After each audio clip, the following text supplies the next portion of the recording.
Halo,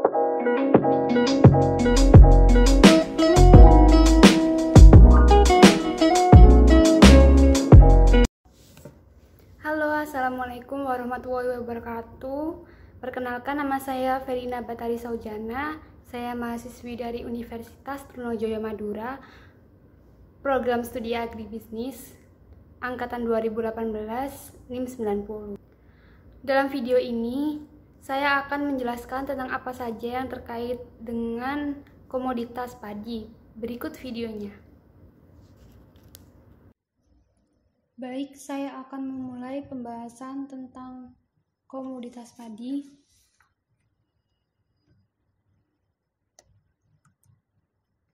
Untuk pokok bahasannya ada 4. Yang pertama, kondisi existing padi. Yang kedua, peluang dan ancaman komoditas padi dengan adanya wabah COVID-19. Yang ketiga, kebijakan pemerintah terkait komoditas padi dengan adanya wabah COVID-19.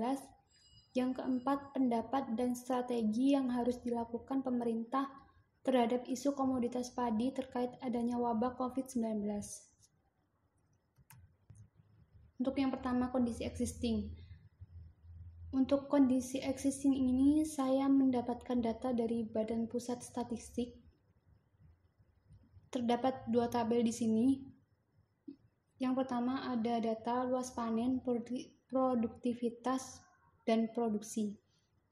Untuk data luas panen dari tahun 2018 ke tahun 2019 mengalami penurunan yang tadinya 11.377.934,44 hektar menjadi 10.607.887,5 hektar, 15 hektar. Untuk produktivitas pada tahun 2018 ke tahun 2019 juga mengalami penurunan yang tadinya 52,3 HU per hektar menjadi 51,14 HU per hektar. Untuk produksinya juga mengalami penurunan dari tahun 2018 ke tahun 2019 yang tadinya 59.533,72 ton menjadi 54.604.033,34 ton. Pada tabel kedua, saya hanya mendapatkan data dari 2017 sampai 2018. Untuk data 2019-nya masih belum ada. Di sini di tabel kedua ini ada data impor, ekspor, dan konsumsi per kapita. Untuk data impor mengalami kenaikan dari tahun 2017 ke tahun 2018 yang asalnya 305,75 ribu menjadi 2,2 juta. Untuk ekspor dari tahun 2017 ke 2018 mengalami penurunan dari 3,555 ribu ton menjadi 3,196 ribu ton. Untuk konsumsi per kapitanya dari tahun 2017 sebesar 114,6 mengalami kenaikan pada tahun 2018 sebesar 156,5. Berdasarkan perkiraan Kementerian Pertanian, dari Maret hingga Agustus 2020, pasokan beras sebesar 25,6 juta dengan kebutuhan sebesar 15 juta ton masih bisa mencukupi kebutuhan pangan di Indonesia. Data ini dikutip dari kontan.co.id pada tanggal 3 April 2020. Untuk masalah saat ini yang sedang dihadapi Indonesia yaitu penyebaran virus corona atau COVID-19. Penyebaran ini sudah sampai mewabah di dunia, termasuk di Indonesia, berdampak pada sejumlah sektor usaha di tanah air. Nah, di Indonesia sebagai negara agraris memiliki potensi besar untuk sektor pertanian. Adanya wabah ini justru pertanian harus makin giat karena masyarakat sangat membutuhkan pangan yang sehat. Untuk peluang di tengah wabah COVID-19 ini, otomatis aktivitas impor akan berhenti. Ini akan menjadi peluang buat petani Indonesia untuk meningkatkan produksinya dan olahannya, terutama dalam 11 komoditas: jagung, kedelai, daging sapi, daging ayam, telur, bawang merah, cabai merah, dan sebagainya. Selanjutnya, ancaman di tengah wabah COVID-19. Ancaman yang dihadapi pemerintah dan Indonesia saat ini yaitu ketersediaan beras dikhawatirkan tidak mencukupi kebutuhan pangan di Indonesia. Pasalnya di bulan Februari, biasanya stok beras mulai berkurang dikarenakan petani baru mulai menanam padi lagi.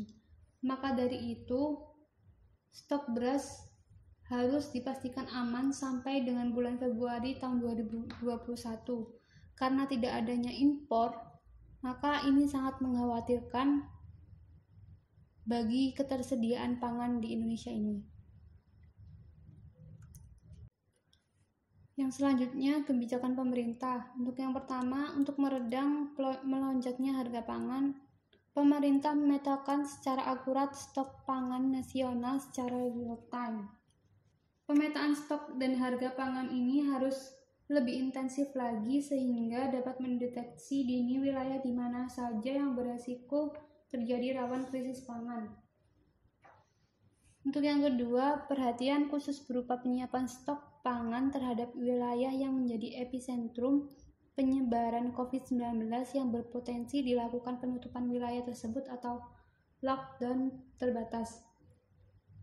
Nah, di samping itu, pemerintah juga harus menjamin kelancaran sistem logistik pangan dari wilayah tersebut serta kesiapan distribusi ke level konsumen.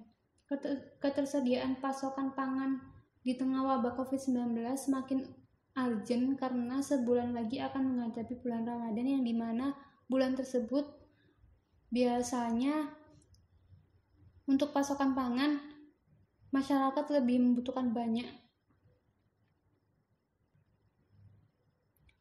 Yang ketiga, selain menjamin stok bahan pangan, cara distribusi bantuan sosial dalam hal ini adalah sembako memerlukan teknis baru untuk mencegah adanya perkumpulan warga yang menumpuk di suatu lokasi. Nah, pemerintah ini untuk pendistribusian sembako sendiri, pemerintah menganjurkan melakukan door-to-door service oleh pejabat yang berwenang di setiap daerah atau dilakukan di kantor desa atau kecamatan atau kelurahan dengan pengaturan jadwal yang menyesuaikan kebutuhan lapangan. Yang keempat, untuk penyaluran bantuan sembako berjalan efektif dan efisien, pemerintah juga bekerja sama dengan perusahaan e-commerce yang saat ini sudah memiliki sistem online serta distribusi penyaluran yang cukup baik.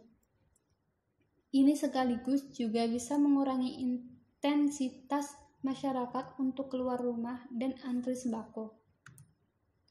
Dan yang terakhir, pendapat dan strategi yang harus dilakukan pemerintah. Untuk pendapat saya mengenai strategi yang harus dilakukan pemerintah sendiri itu yang pertama, pemerintah harus lebih transparan dalam menginformasikan kepada publik terkait stok pangan agar kita para masyarakat di Indonesia itu tidak panik akan kekurangan makanan dan tahu informasi terbaru terkait bahan pangan yang masih tersedia saat ini. Untuk yang kedua, pemerintah juga harus memperhatikan dan menemukan solusi dengan pelemahan nilai tukar rupiah yang akan berimbas terhadap kenaikan harga pangan. Yang ketiga, untuk meredam shock kenaikan permintaan dan potensi penimbunan kebutuhan pokok, pemerintah dapat mengoptimalkan pengawasan terhadap aturan pembatasan pembelian kebutuhan pokok baik di pasar tradisional maupun pasar retail modern. Kebijakan ini dibuat akibat dari salah satu fenomena panic buying yang sempat terjadi di Indonesia dan di beberapa daerah yang berdampak pada keterbatasan akses kelompok rumah tangga kelas menengah ke bawah yang tidak mampu menyetok bahan makanan.